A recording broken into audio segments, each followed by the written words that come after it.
कहानी एक छोटे से दुकानदार की, जिसकी एक छोटी सी दुकान थी। वह दुकानदार काफी निर्मल मन का स्वभाव से काफी अच्छा था। वह अपने ग्राहकों को प्रेम पूर्वक बात करता और उन्हें अगरबत्तियां बेचकर ही अपना बसेरा करता था। धीरे धीरे उसकी दुकान काफी अच्छी चलने लगी। अब उसने एक बड़ी दुकान खोली और उसने अपने दुकान के बोर्ड पर लिखवाया कि हमारे यहाँ सुगंधित अगरबत्तियां ही मिलती हैं। और ऐसा ही काफी दिन तक चलता रहा। धीरे धीरे उसकी दुकान काफी अच्छी चलने लगी।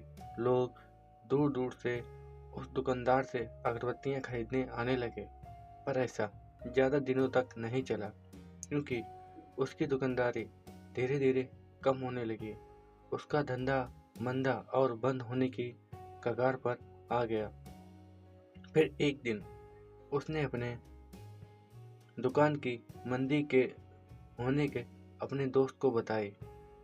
वह बड़ा आश्चर्य हुआ, ऐसे कैसा हो सकता है? दुकान भी अच्छी खासी चल रही थी, दुकान भी सही जगह पर है, मेरा प्रिय मित्र के व्यवहार एवं आचरण में भी कोई कमी नहीं है।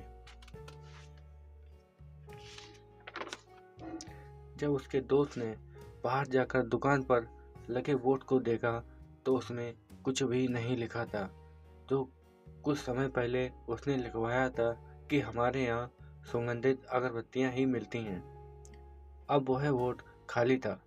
उसने अपने दोस्त से पूछा, तुमने बोर्ड को खाली क्यों किया?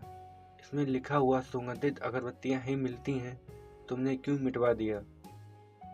उसने जवाब दिया कि एक सज्जन व्यक्ति आए, उन्होंने कहा आपने लिखवाया कि हमारे यहाँ सुगंधित अगरबत्तियां ही मिलती हैं। अच्छा, कहाँ दुर्गंधित अगरबत्तियां मिलती हैं? हर स्थान पर सुगंधित अगरबत्तियां ही मिलती हैं।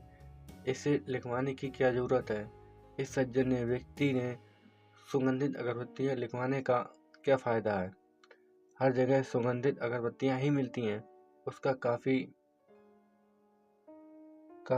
उसका दोस्त काफी भोला वाला था।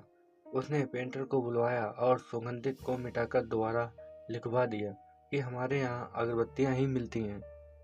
कुछ दिनों बाद एक सज्जन आए, उन्होंने बोर्ड को देखा और कहा अगरबत्तियों की दुकान पर अगरबत्तियां ही मिलती हैं, हमारे यहाँ अगरबत्तियां ही मिलती हैं, इसे लिखवाने की जरूरत क्या है? उसके दोस्त ने दोबारा उस पेंटर को बुलवाकर हमारे यहाँ मिटवाकर अगरबत्तियां ही लिखा रहने दिया। और कुछ दिनों तक ऐसा ही चलता रहा और उसकी दुकान पर ग्राहकों की कमी होने लगी। एक सज्जन व्यक्ति ने दोबारा आते हैं, ये तुम्हारी दुकान पर अगरबत्ती क्यों लिखा है? अगरबत्तियों की दुकान पर अगरबत्तियां ही मिलेगी, ना कि मोमबत्ती। थोड़ी देर बाद फिर से उसने पेंटर को बुलवाकर अगरबत्तियों को मिटवाकर बोर्ड को खाली छोड़ दिया।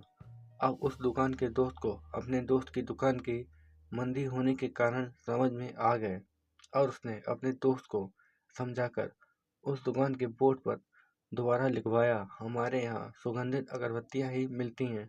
और उसकी दुकान दोबारा पहले से अच्छे चलने लगी। इस स्टोरी से ये सीख मिलती है, अगर आप सबकी राय लेते रह जाएंगे और आप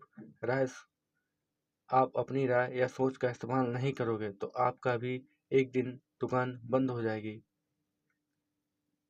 राय सबकी लो, पर कभी खुद पर नजर डालकर देखो, खुद सोच कर देखो, तब किसी की राय को अमल करो। मिलेंगे फिर से एक ऐसी ही वीडियो के साथ।